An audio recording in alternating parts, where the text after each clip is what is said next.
Hello and welcome to today's video as we cover Deep Cross Gaming, my next squad in the MSI 2026 previews. They are ranked 22nd in the world. They actually dropped a spot after getting their tier ranking boosted because Furia jumped so much. This team's never been to an international event. 4 of the 5 players have never been to an international event at a tier 1 level. The LCP 2 seed, there's some things to like about it. It is a PCS squad. Technically, you could consider it to be the number 1 PCS squad of years past. LCP now, but APAC, etc. This team has a lot of, how do I say this? It has a lot of potential. A lot of potential. Not quite like Team Seeker Wales or maybe even Furia, but there's something to like about this team, and in Florin in particular in the top lane. I think he is a very good player. Maybe the player to watch in top lane at this event, especially in play-ins. At 19 years old, has a 3.4 KDA, 55 KP, 8.3 CS per minute. All very standard numbers. This team fights away from each other. Not quite like KC, but not together like Furia. We have 55 KP, 69, 65, 63, 72. So there's a lot of solo kills on this team, and Florin in particular is definitely a high octane aggressive top laner with a 1.79 ROI. You'll remember I mentioned in the Furia video, that's a lower ROI. We might see high 1.7s here, and Florin is that player. And historically, we think of LCP top laners with Kiaya being very aggressive as well. Florin is living up to that moniker. 4.2 share differential. He's the most efficient player on the team as far as damage is concerned.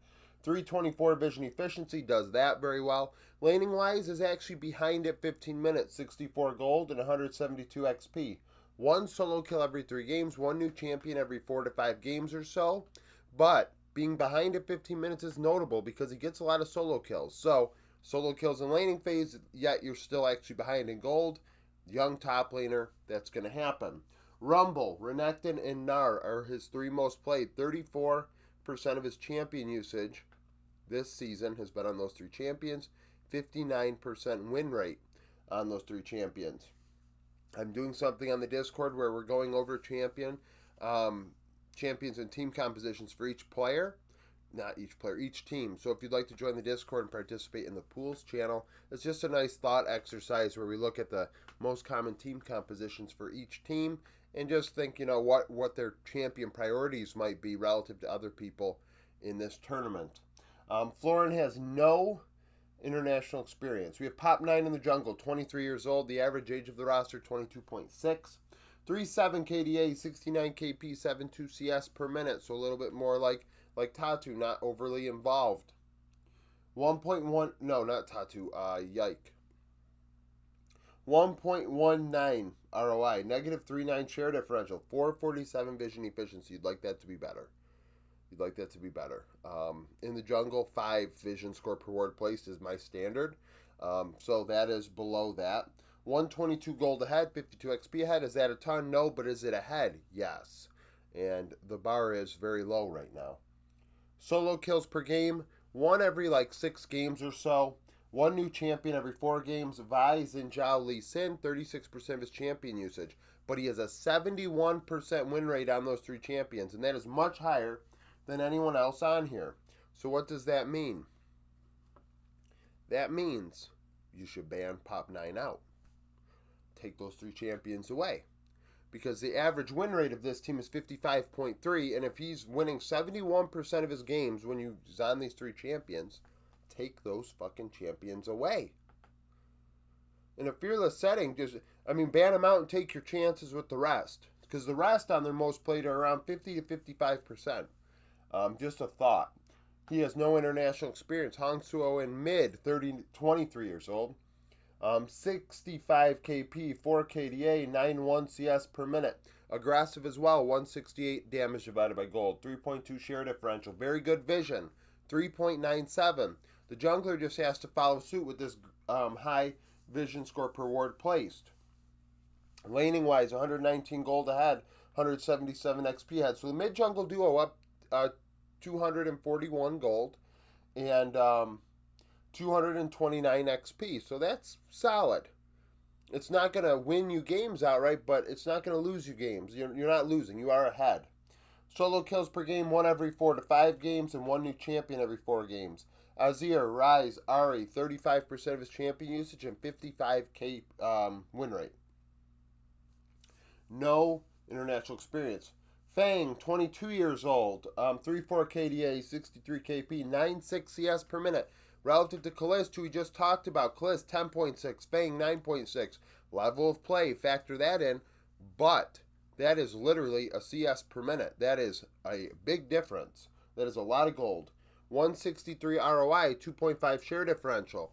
Really, this team runs through Florin, in my opinion, in top lane. Fang is the secondary carry, along with Hong Suo. 275 vision efficiency. Laning wise, relatively even at 15 minutes. Combined with Xiaoxi, they're 21 gold ahead. What else do we have here? 275 vision efficiency, gold, relatively even. 1 solo kill every 8 games. 1 new champion every 5 games. Corki, Yunara, Varus, 35% of his champion usage, but a 50% win rate. It's actually in red.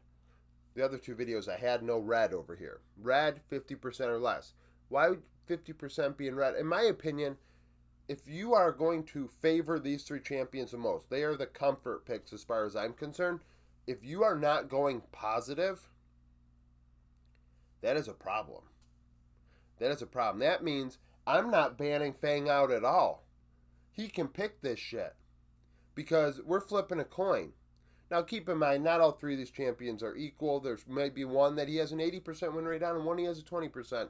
But my rough look at it, just being very broad with it, is the fact that his 3 most played, he does not have a positive win rate on.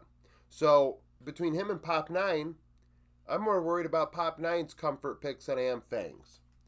Xiaoxi in the support role, the only player with international experience on the roster. This is his 3rd international event. At 26 years old, he had a 3.2 KDA, 72 KP. He drives the bus for the team. He is the most involved. 83 ROI, 217 vision efficiency. Like I said, laning-wise, they're ahead. So this team's ahead about 150 gold or so at 15 minutes. Yeah, maybe 200, maybe 150 to 200. 1 solo kill every, 18 games. So that's nothing to really note.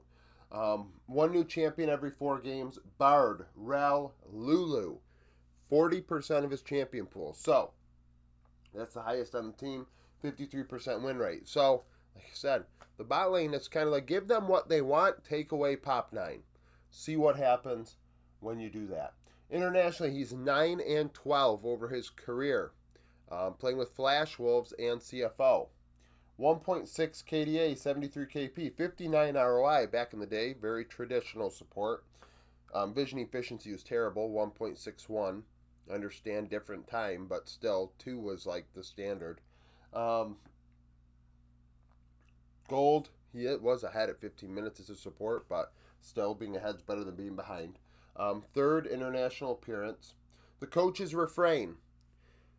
So, how has refrain done? Win rate, 18th in the world at 55.3%. Kill death ratio, 1.06 kills per death, 20th in the world. Gold spent differential. They spend 1.2% more gold than their opponents. That is 19th in the world. Drake percentage. They take the 5th most at 58%. 55% of the Barons, which is 17th in the world. And then laning-wise, solo lanes 0.2% ahead, which is 4th. Jungle 1.3%, which is also 4th. So laning-wise, they do pretty okay. Is that 4th? Maybe that was supposed to be 14th. There's a possibility that's supposed to be 14th. Because 0.2 seems pretty weak, doesn't it? So it's probably supposed to be 14th in both. This team is very above average. And with a team that's above average in an international event, their work's cut out for them. That's why I do think this might be if Team We make it, they're going to be in obviously the upper group, but they might be worse than Deep Cross Gaming over the entirety of the season. Um, but I don't think anybody else that's still up in the air to make it. No, KT would get boosted above Deep Cross Gaming if they got the tier boost. Like DCG already got it. So even if KT end up finishing as the second team in the LCK, they would leapfrog. This team is the worst one at MSI. So we're looking at young players though that haven't hit the international stage yet. See how they do, and see maybe if they can represent. And this team very well could represent the LCP at Worlds, and grow from this experience, which is kind of what it's all about. I know EWC is going to happen. I don't discuss what really happens there or preview it in any way, shape, or form. But more stage games the better for a team like this. So thank you for watching. If you liked the video, like it. Subscribe to the channel for daily League of Legends content. Follow me on Twitter, join the Discord, become a YouTube supporter, and hope to see you again tomorrow.